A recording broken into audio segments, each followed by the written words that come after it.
The first thing to note is that it's a very unusual marriage. What makes it unusual? Musa alayhi salam accidentally, he was trying to stop a police officer from hurting someone, and he got in the middle of the fight and he threw a punch a little too hard and the police officer died. And I'm fast forwarding, now he is wanted for murder in Egypt. So he's considered a criminal, and the order given to the police is shoot on sight. They're not interested in arresting Musa alayhi salam. They are going to, if they find him, they will kill him and ask questions later. So he runs away. فَخَرَجَ مِنْهَا خَائِفًا يَتَرَقَّبْ. He runs away from Egypt. He runs away from Egypt into the desert. And in the desert, there are no roads. There's no way you know where you're going. But Allah guided him, and Allah says, وَلَمَّا تَوَجَّهَ تِلْقَاءَ مَدْيَنَ. When his face turned exactly in the direction of Madian, قَالَ عَسَى رَبِّي أَن يَهْدِيَنِي سَوَاءَ السَّبِيلِ. He said, maybe, hopefully, my Rabb will guide me to the most straight path.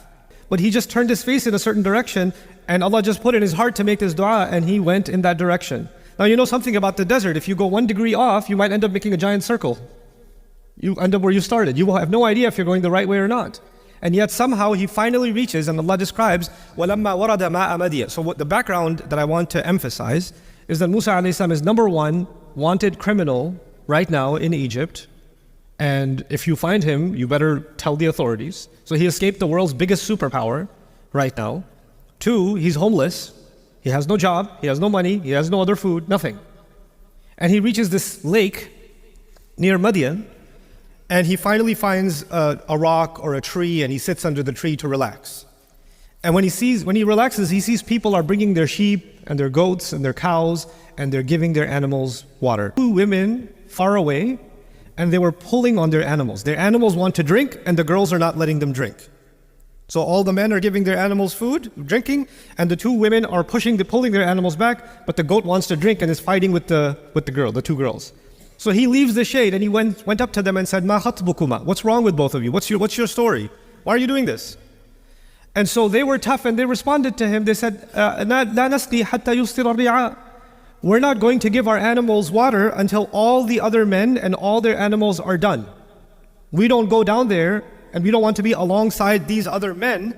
What is Allah telling us? Those men were not very respectful towards women. And if they go down there, they will be inappropriate and they will behave badly towards them. They will harass them. They will, say things to them, behave a certain way. They're protecting themselves by keeping themselves back until those men are done, because they don't know how to be around women. Now Allah Azza wa Jalla is telling us a story about women that are living in a situation where it's very difficult for them to earn a living. They basically work in a farm, they take care of animals, but they live in a society that doesn't respect women. And it's harder for them to make the living than it is for the men. They have to do 2, 3 times the work because they have to hold the animals back. Musa alayhi salam sees this whole scene, he grabs the animals and he gets them food. He gets them to drink. And then he brings the animals back. This is also important. Musa alayhi salam felt guilty because he did kill someone and he did escape. And he knows a principle that we learn in the Quran, إِنَّ الْحَسَنَاتِ يُذْهِبْنَ السَّيِّئَاتِ. Good deeds get rid of bad deeds. So whatever other opportunity to do something good you give me, I will take that opportunity also. Meaning he just saw these 2 girls that needed help, he just did some khair. And he came back and he sat down, and now he's asking, Ya Allah, if there's any other volunteer opportunity, anybody else I can help, let me know, I need the good deeds. So Rabbi inni lima anzalta ilayya min khairin faqir. From this we also learn, and if you think about this, that every opportunity to help someone, because of the words anzalta ilayya, any opportunity to help someone was revealed by Allah in my life and in your life. If somebody came in your life and you could have helped them, that was actually something revealed by Allah, sent down from the skies as an opportunity for you and me. And Allah is telling us, if someone like Musa alayhi salam is faqir, then you and I are definitely more faqir for any good deed. And then he went back and sat down in the shade. And he says, قَالَ رَبِّ إِنِّي لِمَا أَنزَلْتَ إِلَيَّ مِنْ رَبِّي فَقِيرٌ. Right? So he says, رَبِّ إِنِّي لِمَا أَنزَلْتَ إِلَيَّ مِنْ خَيْرٍ فَقِيرٌ rather. He says, Ya Allah, whatever good you send my way, I'm faqir. I need it. The word faqir means 2 things. Faqir means someone who's bankrupt, someone who has nothing. Faqr also means when your back is broken. If somebody put so much pressure on your back that your back snapped, that means completely helpless. And what is Musa alayhi salam asking Allah? He's telling Allah, Ya Allah, I have no food, I have no money, I have no job, I have no safety, I have nothing. So whatever you give me, I will take it. I will not be picky. I will not say, well, yes, you gave me this water, but I really like apple juice. And then he went back and sat down in the shade. And he says, قَالَ رَبِّ إِنِّي لِمَا أَنزَلْتَ إِلَيَّ مِنْ رَبِّي فَقِيرٌ. Right? So he says, رَبِّ إِنِّي لِمَا أَنزَلْتَ إِلَيَّ مِنْ خَيْرٍ فَقِيرٌ rather. He says, Ya Allah, whatever good you send my way, I'm faqir. I need it. The word faqir means two things. Faqir means someone who's bankrupt, someone who has nothing. Faqr also means when your back is broken. If somebody put so much pressure on your back that your back snapped, that means completely helpless. And what is Musa alayhi salam asking Allah? He's telling Allah, Ya Allah, I have no food, I have no money, I have no job, I have no safety, I have nothing.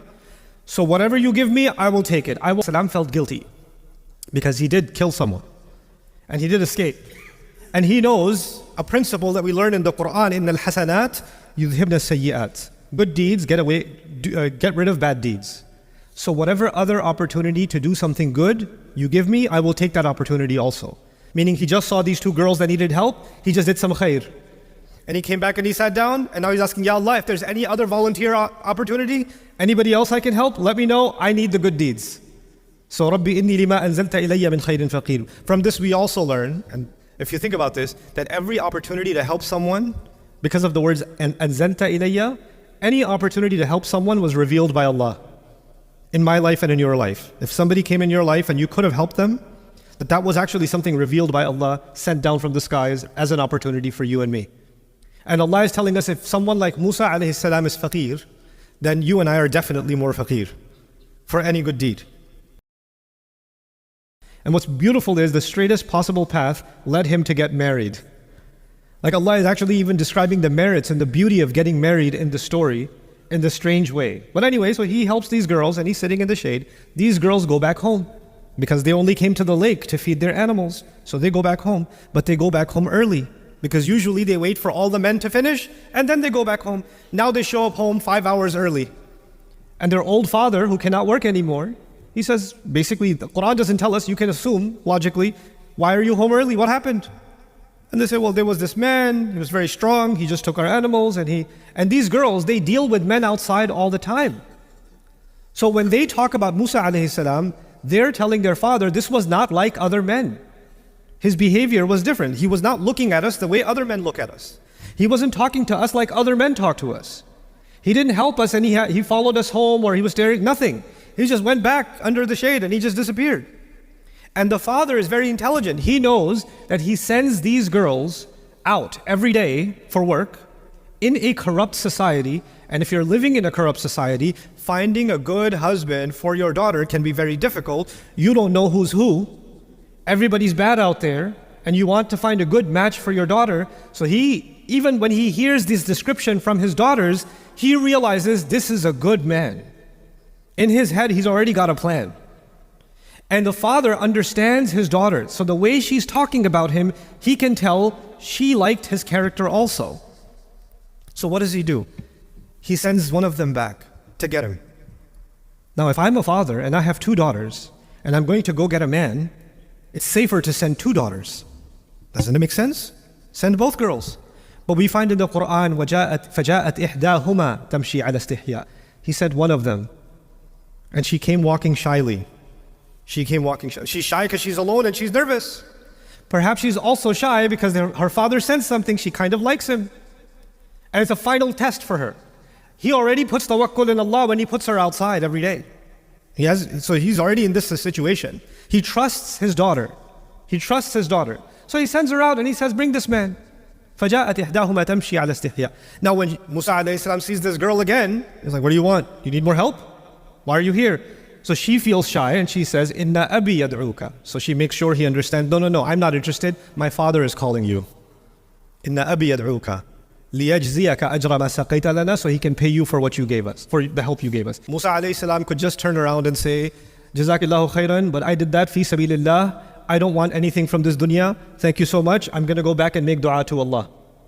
Because I did it for the niyyah of ibadah. That's it. But Musa alayhi salam says, sure, let's go get paid. They go. So why did he accept it? Why? Because Allah is teaching us how to understand dua. When Musa a.s. said to Allah, Ya Allah, whatever good you send my way, my back is broken, I will not be picky. And when this woman comes and says, my father would like to pay you, he understands Allah just answered his dua. He doesn't need to be more picky. He doesn't need to be more Islamic than Islam. Not saying this is for the sake of Allah, I don't want anything dunya. Yes, I need dunya, I just asked Allah for some dunya. So he goes.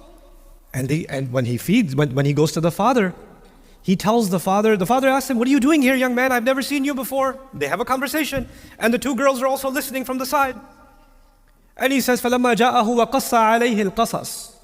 When he came to him, he told him the whole story. What's the whole story? I was born in Egypt. I was raised in the palace. I accidentally killed someone. I'm wanted for murder. I escaped the country. I'm a fugitive. I'm an illegal alien. I don't have a visa here. I don't have any citizenship here. I have no job here. I have no money. I am bankrupt. And here I am. So now the father knows that this young man, he's a good guy. He's a good young man. He's honest.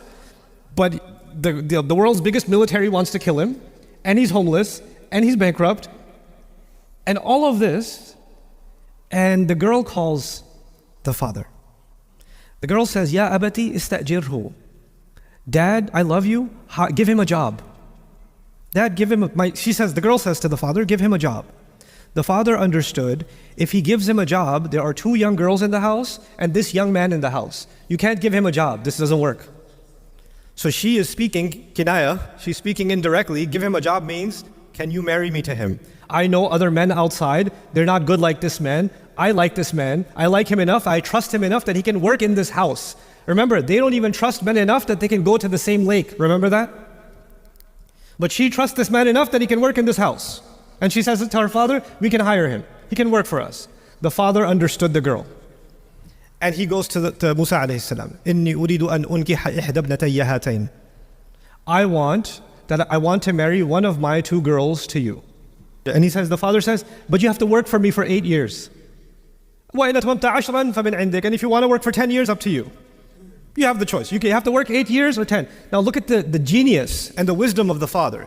This is a good man, and a good man is hard to find. But you know what? If the man doesn't have the degree you wanted, he doesn't have the job you wanted, he doesn't have the papers you wanted, etc., etc. But he's a good man, that much you know now, 100%, that's a good man. Then all the other things can come from Allah. Goodness, I don't know if that will come from the sky or not. The character is there. All the other things we can help him with. So when he says you have to work for me, he's not asking Musa for a favor, he's doing Musa a favor. Now Musa has a job. Now Musa alayhi salam is married to one of the girls. The father is also happy because one of his girls is married. Now they also have a protector in the house. Everybody benefits.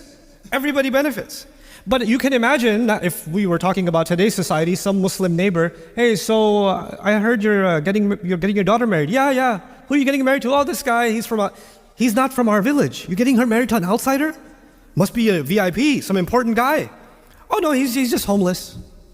Oh my God, what are you doing?